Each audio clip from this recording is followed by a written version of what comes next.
What are the running injury recovery steps? Now, bear with me, that doesn't sound like the most exciting clickbaity title you might have ever heard, but this is foundational. This is the boring stuff that will actually help you recover from a running injury and not the trendy, exciting, interesting stuff that you will see plastered all over your social media platform feed because it's just not that interesting, but it is the stuff that it works. It is the foundation of any good recovery and rehabilitation plan for a runner with a running injury. It's not the only thing, but I would argue is possibly the most important thing.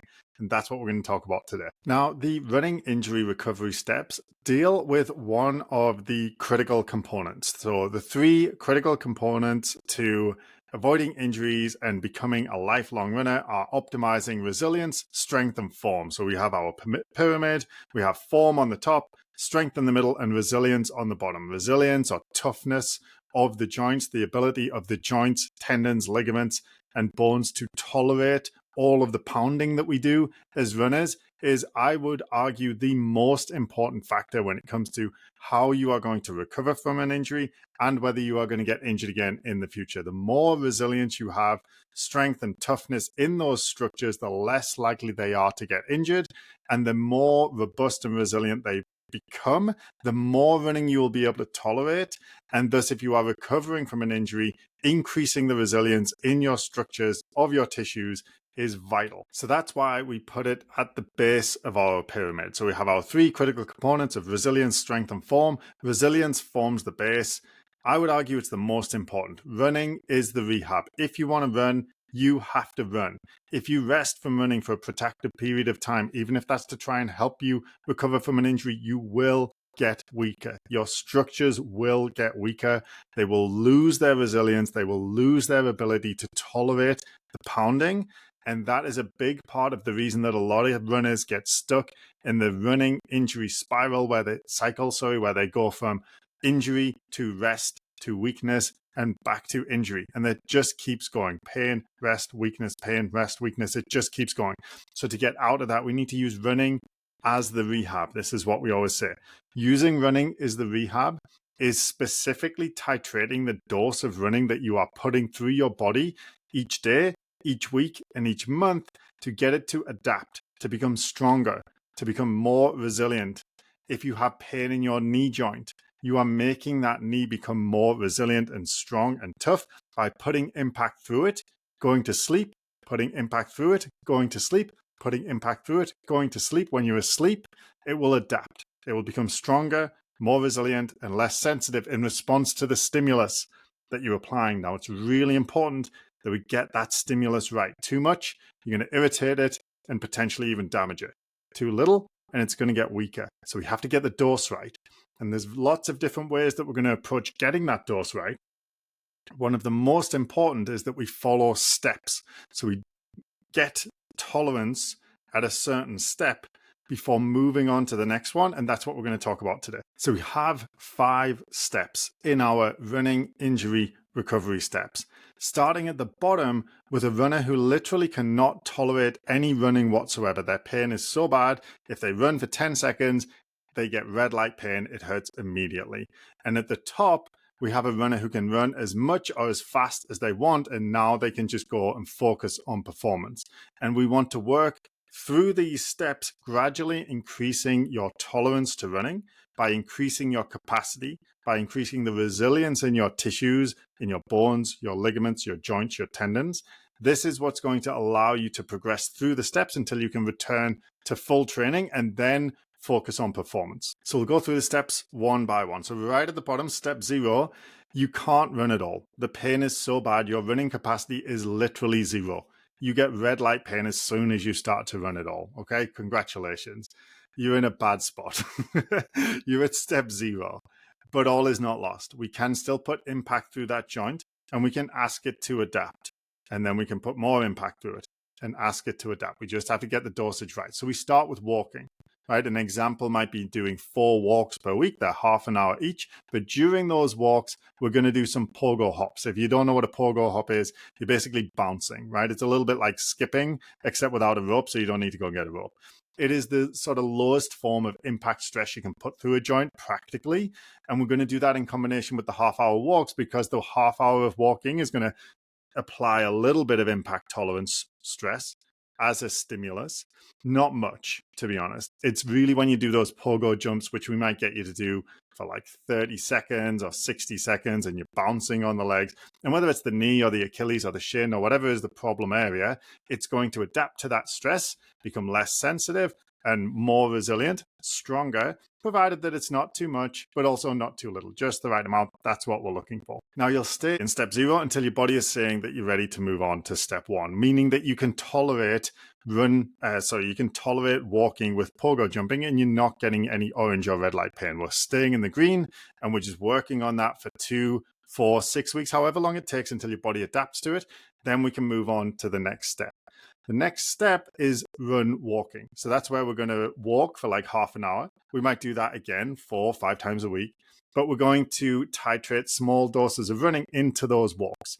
We'll start with a really small amount. If the capacity is low, we might start with like 30 seconds of running, followed by a minute of walking, and just do that 3 times. So in the whole half hour, we're only doing 90 seconds of running. It's a tiny dose of running, but when we go to sleep at night, the body responds. It becomes stronger, more resilient. It adapts the tissues and the tendons, the ligaments, the bones, the joint cartilage. That all adapts. It becomes less sensitive and stronger, more resilient. Then we rest, we go to sleep, we do it again the next day, okay? Now, in this step, what we're trying to do is increase the volume of running per week. So we might be doing like 90 seconds of running 3 times a week, but then after 3 or 4 weeks, we can do more. We don't know how much more because we're only going to be able to progress at the rate that your body allows the adaptation and actually responds to it. So everybody's different. Some people will progress through this step very quickly and others very slowly. Some might take 4, 8 weeks on this step. Others might progress through it in a week or 2. But it really depends. I've seen some runners where it took 6, 7, 8, 9, 10 weeks to get through this step. It can take a long time to get out of that run walk step, but it is what it is. You've got to go at the rate that your body and your injury is adapting. And then to get out of this step, we're run walking. We might be doing like 3 or 4 times a week, but when we do our 30-minute run walk, almost all of it is running, right? So we're doing 4 minutes or 5 minutes of running followed by 1 minute of walking. So the majority of our time running, we might be running, 2 or 3 hours in a week by the end of this with some little walk breaks in it, but there's a lot of running in there. And then we can move on to the next step. Now, that's not a prescription. It depends, right? Because the amount of volume that we go for depends on your goals. If you want to run marathons, we might be progressing through that step until you can run, 3 or 4 hours per week. Whereas if you only want to run a little bit, like 5K a few times a week, we might be okay at like 1 or 2 hours of total running for the week. So when we move on to the next step depends on your ultimate goals, okay? But then the next step is to move from run walking into continuous running. And we're going to do easy running. So running in zones 1 and 2, right? That's very easy, comfortable. You can talk comfortably, but there's no more walk breaks. So we're going to start with maybe a 20-minute run or a 25-minute run and doing that 2 or 3 times a week and letting your body get used to that. And then gradually adding more volume. So we're not running any faster yet. We're keeping all the runs really easy, but we're adding more volume. So we might be running, 3 times 20 minutes in the first week. And by the, 4 or 5 weeks later, we're running 4 times 30 minutes and 1 times 35 minutes or something like that. So we're just gradually doing more volume as the weeks pass. And then we're going to keep building that up until you're doing roughly about the amount of volume, which means like the minutes of running or hours of running per week that you want to do as your normal training. So again, that depends on your goals. But once you reach that level of easy running, then we can start to layer in some intensity. And again, getting to this phase might take a few weeks. It might take a few months. It really depends on how bad the injury is and how quickly your body adapts to the impact of the running. And again, we're going to use our pain traffic lights to help guide us, okay? We're only going to tolerate green light pain or maybe the odd bit of orange light pain, any red light pain, and we need to back off. And sometimes these are steps rather than a ramp up because sometimes we have to stay at a certain step for 4, 8, 6 weeks, whatever it is, while the body adapts and gets used to that before we can move on to the next step. But the next step after this, we're going into zone 3, right? So we're going to start adding some intensity on our third step. We're going to keep the volume about the same. So let's say we were running 2 hours per week, but it was all easy. One of those runs now, we might start doing some running in zone 3. So it's comfortably hard, like a 6 out of 10 effort. And we're doing that for 8 minutes, followed by 4 minutes of rest, followed by another 8 minutes, 4 minutes of rest, and another 8 minutes, right? So we're doing like 24 minutes in zone 3, and we're going to let the body get used to that faster running. So we're increasing the intensity now.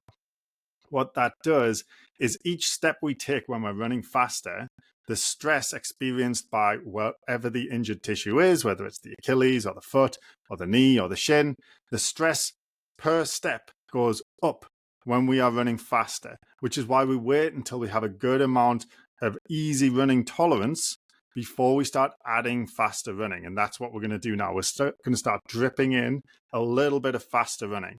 And then as we're running faster and accumulating more time running in zone 3, we're going to then move on to step 4, which is where we start running in zone 4, right? So we're running now things like threshold intervals and fartlek runs, or maybe fast finish or threshold finish runs.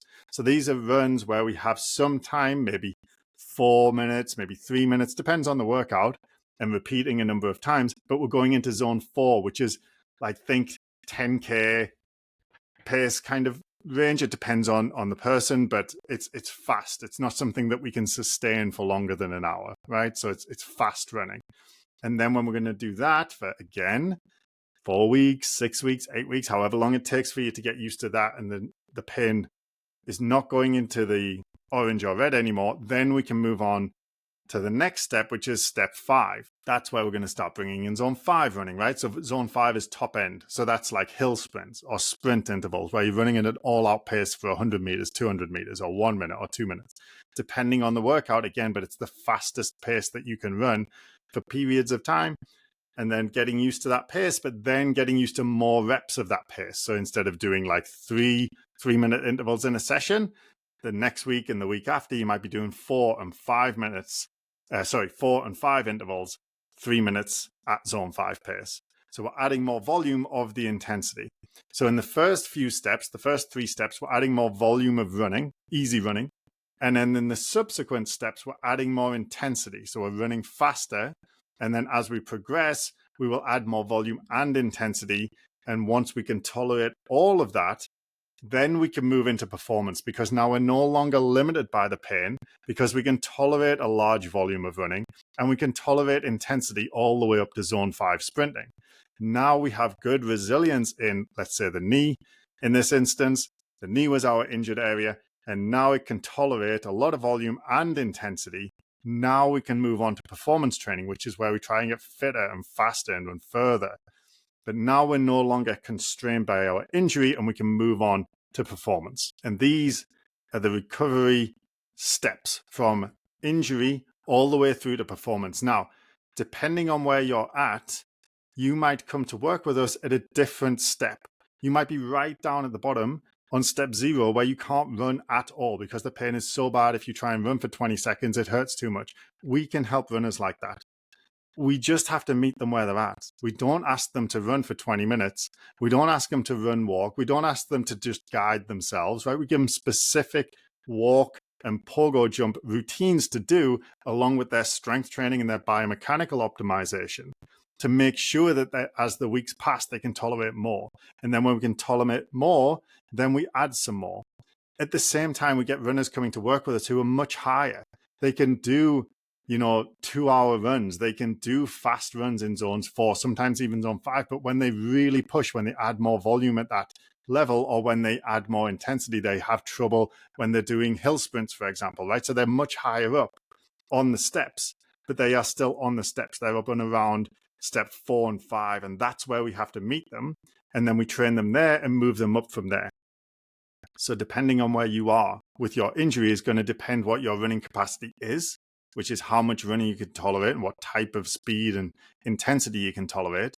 And then your recovery needs to match your current capacity and progressively build you up from where you are to where you want to be, which is usually back to full training. Now, That being said, we do have some runners who come to work with us who've been out of running for 5 or 6 years because their pain was so bad. And the doctors told them that they shouldn't run anymore, but they desperately do want to, right? So they want a safe way of getting back to some form of running. They might be okay at level 2, right? They might get up to step 2 where they can run, half an hour, 3 times a week without taking a walk break, and they don't get much pain. And they're ecstatic with that. And they don't want to push all the way to get to higher volume and zone 5 running. They're happy, right? So not everybody wants to get all the way back to the top of the steps. It's really about just working with a runner where they're at, deciding where they want to be, and then helping them bridge that gap. So as you think about what step you're on, your training is going to need to match it. So if you can barely tolerate any running, you write down on step 1, you should be walking and doing pogo jumps. If you can run a little bit, but if you run for more than 2 minutes, you get knee pain, you're at the run walk step, okay? You're at step 1, you need to do run walking, and that's going to be built up over time until you can tolerate continuous running, but the running is going to be easy. Okay, now you're on to step 2. Then when you can tolerate easy running, you're going to ramp up the volume slowly and carefully until you can tolerate more volume of zone 2 easy running. Then you're going to add in zone 10, zone 3 running, right? So now we're doing some intensity work. We're going to keep the volume the same. We're going to increase the speed at certain times. Then we're moving on to zone 4 and zone 5, and finally returning to performance. And depending on the injury and the nature of the injury and the speed at which you adapt, that's going to depend the rate of progress. Everybody's different, which is why it's difficult to say exactly how long it's going to take to completely recover from a running injury, because it depends on the nature of the injury and it depends on the runner in question. But what we do know is that we need to find out what step you're at, what is your current capacity, and then we can make a progressive and systematic plan to build you up from where you're at back to where you want to be.